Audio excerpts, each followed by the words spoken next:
నమస్తే welcome to our channel నేను మిషాల్ని government medical కాలేజీలు ప్రైవేటీకరణపై మాజీ ముఖ్యమంత్రి బెదిరింపులకు దిగారు. అంటే నెక్స్ట్ మేము అధికారంలోకి వచ్చిన తర్వాత 2 నెలలకే మేము జైలుకి పంపిస్తామని వ్యాఖ్యలు చేస్తున్నారు.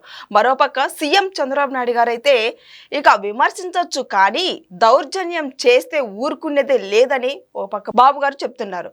అయితే నిజంగా జగన్మోహన్ రెడ్డి వ్యాఖ్యల్ని ఫస్ట్ అసలు ఏ విధంగా చూడాలి, ఇలాంటి అంశాలను చర్చించే ముందు స్టూడియోలో ఉన్నారు సీనియర్ జర్నలిస్ట్ కట్ట కార్తిక్ గారు ఉన్నారు. వారిని అడిగే విషయాలను తెలుసుకునే ప్రయత్నం చేద్దాం. కార్తిక్ గారు నమస్కారం. నమస్కారం. సరే, మెడికల్ కాలేజీల ప్రైవేటీకరణపై జగన్మోహన్ రెడ్డి గవర్నర్ కలిశారు.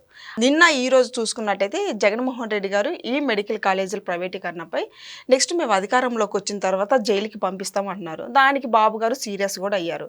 మొత్తానికి అసలు ఏం జరగబోతుంది జగన్మోహన్ రెడ్డి? ఇప్పుడు జగన్మోహన్ రెడ్డి కూడా మన గ్రాఫ్ అంతా బాబు గారిది తగ్గిపోతుంది, నాదే హైప్ అవుతుందా అని మొన్న మాట్లాడటం కూడా జరిగింది. అసలు ఏం జరగబోతుంది జగన్మోహన్ రెడ్డి విషయంలో అంటే ఏం చెప్తారు? ఇప్పుడు నువ్వు ఉన్నావు, నువ్వు యాంకరు, క్వశ్చన్ అడగగలవు. నేను ఒక పొలిటికల్ అనలిస్ట్గా నీవు అడిగేదానికి సమాధానాలు చెప్పగలను. ఇప్పుడు నా ప్లేస్లోకి నువ్వు రావటం, నీ ప్లేస్లోకి నేను రావటం కరెక్టా? కాదు. ఇప్పుడు జగన్మోహన్ రెడ్డి గారి ప్లేస్ ఏంటి? ఆయన ఒక రకంగా మాట్లాడతాడు. ఎలా మాట్లాడతాడు? బెదిరించేలా మాట్లాడతాడు, బుకాయించేలా మాట్లాడతాడు, ఫేకు ప్రమోట్ చేసేలా మాట్లాడతాడు, ఒక అబద్ధాన్ని బల్లగుద్దినట్టు మాట్లాడేటువంటి వ్యక్తి. చంద్రబాబు నాయుడు గారు ఎవరిని బెదిరించే వ్యక్తి కాదు, అభివృద్ధి గురించి తప్పించే వ్యక్తి. ఇప్పుడు అభివృద్ధి గురించి తప్పించే వ్యక్తి ఆయన అలానే ఉంటాడు, జగన్మోహన్ రెడ్డి ఇలానే ఉంటాడు. ఈయన ఆయనలా కాలేడు. చంద్రబాబు నాయుడు గారు కూడా జగన్మోహన్ రెడ్డి గారి మీద మండిపడ్డారన్నా కానీ జగన్మోహన్ రెడ్డి గారు ఏం మారడు. మారేవాడైతే చేతికొచ్చిన అధికారాన్ని పోగొట్టుకోగలిగేవాడా? 2019లో 151 సీట్లు జగన్మోహన్ రెడ్డి గారు నమ్మించింది. అదే జగన్మోహన్ రెడ్డి గారి పాలకుడిగా వైఫల్యం చెందాడని ప్రజలు భావించి 11 సీట్లకు పరిమితం చేశారు. ఎందుకు? జగన్మోహన్ రెడ్డి గారి వైఖరి ఒక రౌడీలాగా, ఒక గుండాలాగా ఆ వైఖరితో ఉంటాడు అనేటువంటిది ఓపెన్గా ఆయన దొంగని, రౌడీని, గంజాయి బ్యాచ్ని వెనకేసుకురావడం గత కొన్నాళ్ళుగా మనం చూస్తున్నాం. ఇప్పుడు తెనాల్లో గంజాయి బ్యాచ్ని పరామర్శించడానికి ఓపెన్గా వెళ్ళాడు. అలా ఓపెన్గా సపోర్ట్ చేసి వాళ్ళని పరామర్శించడానికి వెళ్ళేటువంటి ఒక రాజకీయ నాయకునో, రాజకీయ పార్టీనో దేశం ఇంకోటి ఉందా? ఈ దేశంలో ఇంకెవరైనా ఉన్నారట? తర్వాత మొన్న పరకామణి చోరీ చిన్న చోరీ కదా అన్నాడు. అలా మాట్లాడేటువంటి వ్యక్తి అంటే ఒక దేవుడి ఆలయంలో ప్రజల మనోభావాలకు సంబంధించినటువంటి సెన్సిటివ్ అంశం అని తెలిసి కూడా అలాంటి అంశంలో మాట్లాడుతూ అలా దేవుడి హుండీ డబ్బులు దొంగలించిన దొంగని ఓపెన్గా సపోర్ట్ చేసే ఒక రాజకీయ నాయకుడిని ఎప్పుడైనా చూసావు నువ్వు? అది చిన్న దొంగతనం అని అనగలిగేటువంటి వ్యక్తి నువ్వు చూసావా? తర్వాత ఇప్పుడు కూడా నిన్న కూడా ఆ వైఖరితో ఉన్నాడు అలానే మాట్లాడతాడు. ఇప్పుడు జగన్మోహన్ రెడ్డి గారిని ఎందుకు అధికారం దింపారు? అధికారంలో వచ్చినప్పటి నుంచి కక్ష సాధింపు, కేసులు పెట్టడం, అవతలను వేధించడం, అవతల వాళ్ళని నిర్బంధించడం ఇలా చేశాడని కదా. ఇప్పుడు కూడా మళ్ళీ జగన్మోహన్ రెడ్డి అదే చెప్తున్నాడు, నేను మళ్ళీ అధికారం ఇచ్చినా సరే నేను అట్నే ఉంటాను, కేసులు పెడతాను, అరెస్టు చేస్తాను, జైల్లో పెడతాను అని అది చెప్తున్నాడు. ఇలాంటి వ్యక్తికి అంటే ఓడిపోయినా మారలేదు అనుకున్న వ్యక్తికి మళ్ళీ తిరిగి ప్రజల అధికారం ఇస్తారా? ఏదో సినిమాలో ప్రకాష్ రాజ్ అంటాడు, పోక్రి సినిమా అనుకుంటా, నేను మోనార్కుని నన్ను ఎవరు మార్చలేరు అంటాడు. యాస్తిగా జగన్మోహన్ రెడ్డి గారి కోసం ఆ డైలాగ్ చెప్పారు. మోనార్క్ ఆయన ఎవరు మార్చలేరు, అందుకనే ఆయనకు దూరంగా ప్రజలు జరుగుతున్నారు. ఆయన్ని వినే కొద్దిపాటి బ్యాచ్ తప్ప, రప్ప బ్యాచ్ తప్ప ఇంకెవరు ఆయనతో ఉండటానికి ఇష్టపడట్లేదు. నిజానికి జగన్మోహన్ రెడ్డి గారు పార్టీ పెట్టినప్పుడు, అంటే ఆ పార్టీ ఆయనది కాదులేదు, శివకుమార్ది, యువజన శ్రామిక రైతు కాంగ్రెస్ పార్టీ అని ప్రజలు భావించారు. ఆ పేరులో వైఎస్ఆర్ అనేటువంటి పేరు ఉంది కాబట్టి, అంటే ఆ పేరు ఉంది కాబట్టి జగన్మోహన్ రెడ్డి గారు ఆ పార్టీని టేక్ ఓవర్ చేశారు. ఎందుకు? వైఎస్ రాజశేఖర రెడ్డి కొడుకుగా చెట్టు పేరు చెప్పుకొని కాయలు అమ్ముకోవాలి అనుకొని. సో ఆయన వారసత్వాన్ని పుణికిపుచ్చుకుంటాడు, యువజనులకు న్యాయం చేస్తాడు, రైతులకు న్యాయం చేస్తాడు అని అనుకున్నారు.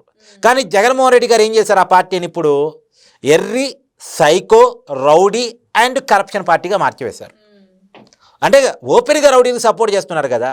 ఇప్పుడు పిన్నెల్లి రామకృష్ణారెడ్డి జంట హత్యల కేసులో సుప్రీంకోర్టు ఆదేశాల మేరకు జైలుకి పంపబడితే, మళ్ళీ చెప్తున్నా, సుప్రీంకోర్టు ఆదేశాల మేరకు అరెస్టు కాబడితే అతనేం తప్పు చేశాడు, ఎందుకు అరెస్ట్ చేస్తున్నారు, అక్రమ కేసులు అంటాడు. ఇప్పుడు ఎవరిని ప్రశ్నిస్తున్నాడు ఇక్కడ? సుప్రీంకోర్టుని ప్రశ్నిస్తున్నాడా? సుప్రీంకోర్టు అక్రమ కేసులు పెట్టింది అంటే ఆయన్ని అరెస్ట్ చేసింది కూటమి ప్రభుత్వం కాదు, సుప్రీంకోర్టు ఆదేశాలు ఇచ్చింది లొంగిపోమని. సుప్రీంకోర్టు ఆదేశాల మేరకు ఆప్షన్ లేక లొంగిపోయాడు పిన్నెల్లి రామకృష్ణారెడ్డి ఆయన సోదరుడు. గతంలో కూడా అంతే, ఈవీఎం పగలగొట్టిన దాని మీద ఎవరు కేసు పెట్టారు? ఎలక్షన్ కమిషన్ కేసు పెట్టింది. ఎలక్షన్ కమిషన్ పెట్టిన కేసు మేరకు ఆయన అదుపులో తీసుకొని నెల్లూరు జైలుకి పంపిస్తే ఈవీఎం పాల్గొడితే అరెస్ట్ చేస్తారా అంటాడు. అంటే పాల్గొట్టని జగన్మోహన్ రెడ్డి గారు సమర్థిస్తున్నారా? అంటే ఈ వైఖరిని జగన్మోహన్ రెడ్డి గారు మానుకోవాలి. ఇది బుకాయింపు. రెండోది ఏంటంటే నువ్వు ఇందాక ప్రైవేటీకరణ చేస్తున్నారని, అసలు చేస్తుంది ప్రైవేటీకరణ కాదు. పబ్లిక్ ప్రైవేట్ పార్ట్నర్షిప్ మోడల్లో మెడికల్ కాలేజీల అభివృద్ధి జరుగుతుంది. మరి ఎందుకు ఏపీలు ఇంతగానో గోల గోల చేసుకుంటూ చేస్తున్నారు? మరి ప్రైవేటీకరణ చేస్తున్నారని అంటే సహజంగా ప్రభుత్వ ఆస్తిని ప్రైవేట్ పరం చేస్తున్నారు అనగానే ప్రజల్లో ఏదో ఒక ఎమోషన్ క్రియేట్ అవుద్ది కదా. ఎవరు చంద్రబాబు నాయుడు గారు వాళ్ళు అనుకున్న మనుషులకి దోచిపెడుతున్నారట అనగానే సహజంగా ప్రజల్లో ఒక ఎమోషన్ క్రియేట్ అవుతుంది. దాన్ని ఎన్కాష్ చేసుకోవచ్చు అని కారణం. అంటే వేరే విషయాలు లేవు. సంక్షేమ పథకాల గురించి మాట్లాడదామంటే అన్ని అమలు అవుతున్నాయి. అభివృద్ధి గురించి మాట్లాడుతున్నామంటే అభివృద్ధి గురించి మాట్లాడే నైతిక హక్కు జగన్మోహన్ రెడ్డికి అసలే లేదు. ఏం మాట్లాడాలి? ఏదో ఒకటి కావాలి. ఇప్పుడు వీళ్ళు పీపీపీ అన్నారు. సరే ఇక ప్రజలకు అర్థమవుతుందో కాదో మనం ప్రైవేటీకరణ అని చెప్దామని చెప్పేసి ప్రజల్ని అర్థం చేసుకోరు అనుకొని ప్రైవేటీకరణాన్ని స్టార్ట్ చేశాడు. నిజానికి జగన్మోహన్ రెడ్డి గారు చెప్తుంది వేరు, చంద్రబాబు నాయుడు గారు చేస్తుంది వేరు. జగన్మోహన్ రెడ్డి గారు అంటే ఆయన మాటలోనే తీసుకుందాం. 2020లో 17 మెడికల్ కాలేజీ శాంక్షన్ అయినాయి. ఎప్పుడు దాకా ఉన్నాడు జగన్మోహన్ రెడ్డి గారు అధికారంలోకి? ఎప్పుడు దాకా ఉన్నాడు? 2024 దాకా ఉన్నాడు. 2024 దాకా అధికారంలో ఉంటే ఆయన కట్టింది 4-5 మెడికల్ కాలేజీలు. 5 అనేది ఆయన చెప్తాడు, 4 అనేది రియాలిటీలో మనకు కనపడుతుంది. అంటే 2020 అంటే 4 సంవత్సరాలు నువ్వు కట్టింది 4-5 మెడికల్ కాలేజీలు అంటే 17 మెడికల్ కంప్లీట్ కావడానికి నీకు ఎలాంటి టైం పట్టింది? ఇప్పుడు 2000 మళ్ళీ అధికారంలోకి వచ్చున్నా ఎన్ని కట్టు ఉండేవాడు? ఇంకో 4-5 కట్టు ఉండేవాడు, లేదా 5-6 కట్టు ఉండేవాడు. అంటే మొత్తం కలిపిన 11 అయ్యేయేమో. మళ్ళీ ఇంకా మిగతా 6 కట్టడానికి మళ్ళీ 2034 దాకా ఛాన్స్ కావాలి. అంటే జగన్మోహన్ రెడ్డి గారు 17 మెడికల్ కాలేజీని కంప్లీట్ చేయాలి ఆయన అనుకున్న పద్ధతిలో అంటే 2034 దాకా టైం పట్టుద్ది. ఇప్పుడు కూటమి ప్రభుత్వం చెప్తుంది ప్రైవేటు సహకారాన్ని తీసుకొని 2028 లోపు మొత్తం మెడికల్ కాలేజీని కంప్లీట్ చేసి క్లాసులు స్టార్ట్ చేస్తామని చెప్తుంది. అంటే మెడికల్ సీట్ ఎక్కువ అందుబాటులోకి రాబోతున్నాయి ఆంధ్రప్రదేశ్లో 2028 లోపు. ఇంకోటి, అప్పుడు జగన్మోహన్ రెడ్డి గారు ప్రభుత్వం చేతుల్లో మెడికల్ కాలేజీలు పెట్టుకొని 4-5 కాలేజీలు స్టార్ట్ చేశారని చెప్తున్నాడు కదా. ఆ కాలేజీల్లో 35% కన్వీనర్ కోటా ఇచ్చాడు, 15% ఆల్ ఇండియా కోటా ఇచ్చాడు, 50% మేనేజ్మెంట్ కోటా ఎన్ఆర్ఐ కోటా కింద సీట్లు అమ్ముకున్నాడు. మేనేజ్మెంట్ ప్రభుత్వాన్ని అయినప్పుడు మేనేజ్మెంట్ కోటా కింద సీట్లు అమ్మటం ఏంటి? ప్రభుత్వ మెడికల్ కాలేజీలో సీట్లు అమ్ముతారు? అసలు ప్రభుత్వం చేతుల్లో మెడికల్ కాలేజీలు కానీ ప్రభుత్వం చేతుల్లో ఒక వ్యవస్థను ఎందుకు పెట్టుకుంటాడు? ప్రజలకు ఫ్రీగా ఇవ్వడానికి. కానీ జగన్మోహన్ రెడ్డి ప్రభుత్వం చేతుల్లో మెడికల్ కాలేజీలు పెట్టుకొని మేనేజ్మెంట్ కోటా కింద 12 లక్షల సీట్ అమ్మాడు, ఎన్ఆర్ఐ కోటా కింద 20 లక్షల సీట్ అమ్మాడు. అవునా కాదా? ఇది రియాలిటీ మనకు కనపడుతుంది కదా. రెండోది, ఇప్పుడు కూటమి ప్రభుత్వం చెప్తుంది ఏంటంటే పబ్లిక్ ప్రైవేట్ పార్ట్నర్షిప్ కింద అజమాయిషీ నియంత్రణ ప్రభుత్వం చేతుల్లో ఉంటుంది. కేవలం మెయింటెనెన్స్ మాత్రమే, నిర్వహణ మాత్రమే ప్రైవేట్ వాళ్ళ చేతిలో ఉంటుంది. ప్రభుత్వం ఆస్తి మొత్తం ప్రభుత్వం చేతిలోనే ఉంటుంది, డెసిషన్ మేకింగ్ అంతా ప్రభుత్వం చేతిలోనే ఉంటుంది, మెయింటెనెన్స్ మాత్రమే ప్రైవేట్ చేతిలో ఉంటుంది. పైగా ఏం చెప్తుంది జగన్మోహన్ రెడ్డి గారు 35% కన్వీనర్ కోటా ఇస్తే మేము దాన్ని 50% ఇస్తామని చెప్తుంది. కన్వీనర్ కోటా కింద సీటు పొందేది ఎవరు పొందుతారు? మెరిట్ ఎంట్రన్స్ అంటే మెడికల్ ఎంట్రన్స్ పాస్ అయ్యి మెరిట్లో ఉన్న వాళ్ళు, పైగా రిజర్వేషన్ అభ్యర్థులు, వీళ్ళకే అవకాశం వచ్చేది. అంటే మెడికల్ విద్య ఒక 15% సీట్లు పేదవాళ్ళకి దక్కబోతా ఉన్నాయి కూటమి విధానంలో, చంద్రబాబు నాయుడు గారి విధానంలో. 15% అదనంగా జగన్మోహన్ రెడ్డి గారి పాలసీ కంటే కూడా అదనంగా 15% సీట్లు మెరిట్ లిస్టులో ఉన్న వాళ్ళకి, రిజర్వేషన్ వాళ్ళకి అందుబాటులోకి రాబోతూ ఉన్నాయి. మిగతా 50%లోనే ఎన్ఆర్ఐ కోటాని, తర్వాత మేనేజ్మెంట్ కోటాని, ఇతర కోటాని మొత్తం అంటే ఆల్ ఇండియా కోటాని మొత్తం కూడా మేనేజ్ చేస్తామని కూటమి ప్రభుత్వం చెప్తుంది. రెండోది, జగన్మోహన్ రెడ్డి గారు మహా అంటే ఇంకొక 4-5 కాలేజీని అందుబాటులో తీసుకొచ్చేవాళ్ళు. కానీ కూటమి ప్రభుత్వం మొత్తం శాంక్షన్ అయిన 17 మెడికల్ కాలేజీని 2028 లోపు డెవలప్ చేసి క్లాసులు కూడా స్టార్ట్ చేస్తామని చెప్తుంది. అన్నింటినీ అందుబాటులో తీసుకొస్తామని చెప్తుంది. తర్వాత జగన్మోహన్ రెడ్డి గారు స్టార్ట్ చేశానని చెప్తున్నటువంటి 4-5 మెడికల్ కాలేజీలో కూడా అరకొర వసతులు. ఎన్ఎంసీ వాళ్ళు కడప మెడికల్ కాలేజీకి నోటీసులు జారీ చేశారు, సరైన వసతులు లేవు అని చెప్పేసి. కానీ ఇప్పుడు ఈ మన కూటమి ప్రభుత్వం చెప్తుంది అన్ని సౌకర్యాలతోటి మెరుగైనటువంటి జవాబుదారీ వ్యవస్థతోటి మెడికల్ కాలేజీ స్టార్ట్ చేస్తాం, క్వాలిటీ ఎడ్యుకేషన్ అందిస్తామని. ఏ పాలసీ మంచిది? 35% కన్వీనర్ కోటా కావాలా? 50% కన్వీనర్ కోటా కావాలా? 17 మెడికల్ కాలేజీలు అందుబాటులో రావాలా? 10-11 మెడికల్ కాలేజీలు అందుబాటులోకి వచ్చి సరిపోద్దా? ఏది కావాలి?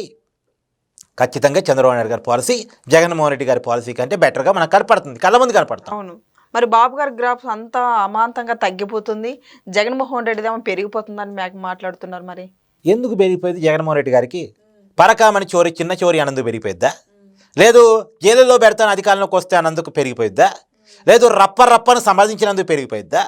ఏదో గంగమ్మ జాతరలో పొట్టేళ్ళను కోసినట్టు కోసేస్తా అంటే పెరిగిపోయిద్దా? ఎందుకు పెరిగిపోయింది జగన్మోహన్ రెడ్డి గారి గ్రాపు? జగన్మోహన్ రెడ్డి గారు వైసీపీ పార్టీ ఇంటర్నల్గా చేపించుకున్న సర్వేలో కూడా ఇప్పటికిప్పుడు ఎన్నికలు జరిగితే 25 సీట్లకు మించి రావు అనేటువంటిది వాళ్ళకి వచ్చిన రిపోర్టు. వాళ్ళు చేపించుకున్న సర్వేలోనే. మళ్ళీ బయట ఇతరులు సర్వే చేస్తే ఆ 11 వస్తాయా లేదా నమ్మకం ఉండదు. కానీ వైసీపీ చేపించుకున్న సర్వేలోని 25 సీట్ల కంటే ఎక్కువ వైసీపీకి రావు అనేటువంటిది క్లియర్గా అర్థమవుతున్న తర్వాత కూడా, వాళ్ళ రిపోర్ట్లు ఉన్న తర్వాత కూడా బుకాయిస్తే ఏం చెప్తాం? గతంలో వైనాట్ 175 అన్నాడు, ఏమైంది? 11 సీట్లే పరిమితం అయ్యాడు. ఇప్పుడు కూడా ఇలా భ్రమల్లో ఉంటే, ఇలా కళల్లో ఉంటే చేయగలిగింది ఏమీ లేదు. పోయినసారి కూడా ఓడిపోతున్నారని అంతా చెప్తున్నప్పటికీ కూడా లేదు నేను గెలిచేస్తున్నది, బస్సులు మన ట్రైన్లు అన్నీ కూడా బుక్ అయిపోయాయి, హోటల్స్ అన్నీ అక్కడ ఆల్రెడీ బుకింగ్ మొత్తం అయిపోయింది అని చెప్పేసి ప్రచారం చేశారు. అసలు ఎన్నికల ఫలితాలు వస్తాయి అనుకున్న ముందు రోజు అయితే వాళ్ళ ఛానల్లో, జగన్మోహన్ రెడ్డి గారి సొంత ఛానల్లో ముహూర్తం ప్రమాణ స్వీకారానికి పిక్స్, ఈ ముహూర్తం అయితే బాగుంటుందా, ఆ ముహూర్తం అయితే బాగుంటుందా, బాణసంచా కాల్చాలి, పెద్ద ఎత్తున వాయిద్యాలతోటి స్వాగతాలు, ఇవన్నీ ప్లాన్ చేశారు. ఇవన్నీ రకరకాలుగా మాట్లాడారు. ఏమైనా ట్రోల్స్ అయిపోయినాయి. రియాలిటీలో ఏమైంది? 11 సీట్లకు వైసీపీ పరిమితమై ఇవాళ ప్రతిపక్ష హోదా ఇవ్వండి బాబు అని కడుక్కొనుక్కునే పరిస్థితిలో ఉంది. కాబట్టి రియాలిటీలో బతికితే బాగుంటుంది జగన్మోహన్ రెడ్డి గారు. ఇలా అడ్డగోలు వాదంతో, బుకాయింపుతోటి, రౌడీజంతో ఒక ప్రజానాయకుడు ఉండటం కరెక్ట్ కాదు. జగన్మోహన్ రెడ్డి గారు తనను తాను సమీక్ష చేసుకోవాలి. మళ్ళీ అధికారం కావాలని కోరుకోవడం తప్పు కాదు. ఏ రాజకీయ పార్టీ అయినా మళ్ళీ అధికారం కావాలని కోరుకుంటుంది. ఇప్పుడు కూటమి 15 సంవత్సరాలు ఉండాలని కోరుకోవట్లేదా? అలాగే వైసీపీ కూడా తిరిగి నాకు అధికారం కావాలని కోరుకుంటుంది. కోరుకోవడానికి తగ్గట్టు తనను తాను మార్చుకోవాలి కదా. ఇప్పుడు జగన్మోహన్ రెడ్డి గారిని గుడ్డిగా అభిమానించే బ్యాచ్ తప్ప బయట వాళ్ళు న్యూట్రల్ పీపుల్, ఏ పార్టీ కాని వాళ్ళు అభిమానించటానికి ఉన్న కారణం ఒక్కటి చెప్పు. అంటే జగన్మోహన్ రెడ్డి గారు దీనికోసం ఇంత ఫైట్ చేశారు, ఇంత శ్రమ పడ్డారు, లేదు ఆయన మారిపోయారు, అందుకని మీరు సపోర్ట్ చేయాలని న్యూట్రల్ పీపుల్ అని చెప్పడానికి ఒక కారణం చెప్పు నాకు. ఏమీ కనపడదు. కాబట్టి జగన్మోహన్ రెడ్డి గారు తనను తాను సమీక్ష చేసుకోకుండా ఇప్పుడు జగన్మోహన్ రెడ్డి గారు ఏపీలో ప్రజల్లోకి వెళ్ళి ఫైట్ చేస్తున్నాడు. ఈ మెడికల్ కాలేజీలు ఎక్కడికి పోయాడు? ఏ ప్రజల్లోకి పోయాడు? నేతలందరిని పంపించి ఫైట్ చేస్తున్నది. ఏ నేతలు పోయారు? అసలు నేతలు అదే అసలు అక్కడ ప్రజల నుంచి ఏ విధంగా స్పందన వస్తుంది? అసలు నేతలు పోతే కదండి ప్రజల నుంచి స్పందన రావడానికి. ఏ నాయకులు పోయారు చెప్పు? ఈస్ట్ వెస్ట్ జిల్లాలో పలానా నాయకుడు సంతకాల సేకరణ కోసం కదిలాడని నాకు చూపించు. ఉత్తరాంధ్ర జిల్లాలో 4-5 లీడర్ తప్ప, 4-5 కాన్స్టెన్సీలో లీడర్ తప్ప, శ్రీకాకుళం జిల్లాలో ధర్మానికి ఇస్తారు అడపాదడప వస్తున్నాడు, సిద్ధిరప్పరాజు ఒకడు కనపడుతున్నాడు, తర్వాత విజయనగరంలో బొచ్చ సత్యనారాయణ ఒకడు, తర్వాత వైజాగ్లో గుడివాడ అమర్నాథ్ రాజు ఇద్దరు తప్ప మిగతా వాళ్ళు చాలా యాక్టివ్గా ఉన్నారు అని చూపించి నాకు. ఈస్ట్ వెస్ట్ జిల్లాలో ఒక్క జిల్లా ఒక్క నాయకుడిని చూపించు. కృష్ణా గుంటూరులో అంబటి రామావుని పేరు నాని తప్ప మిగతా నాయకుడిని చూపించు, జనంలోకి వాళ్ళ పార్టీ వాయిస్ని తీసుకెళ్లే వాళ్ళని.